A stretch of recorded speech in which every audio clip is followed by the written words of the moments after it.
Buongiorno a tutti, mi chiamo Michele Lisco, sono nato a Udine, ho 56 anni, sono sposato, ho due figlie adolescenti e ho completato il mio ciclo di studi universitari a Trieste presso l'Università di Trieste. Una volta compiuti questi studi sono andato all'estero a lavorare con una compagnia multinazionale che mi ha consentito di fare delle importantissime esperienze in Centro America, in Europa e naturalmente in Italia. Da tempo sono rientrato, ho avuto la fortuna di poter ritornare nella mia terra e svolgere attività di dirigenza presso un'importante azienda che si occupa di edilizia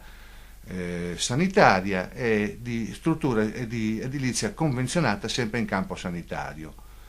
Io dicevo prima che ho due figli adolescenti e queste probabilmente sono state una delle motivazioni che ha fatto sì che mi mettessi in gioco e mi candidassi con il Movimento 5 Stelle per poter in qualche modo portare avanti un programma che è estremamente vasto e articolato e che, solo per citare alcune cose, ha preso in grandissima considerazione l'energia, l'ambiente, il lavoro, l'istruzione, la salute che è una materia a me cara. Ho scelto, come dicevo, di mettermi in gioco perché, avendo due figli adolescenti, sono molto preoccupato perché, occupandomi del mondo del lavoro, mi rendo conto che siamo arrivati a uno scadimento generale e quindi è diventato necessario, indispensabile che mi occupassi di quello che potrà essere in qualche modo il loro futuro.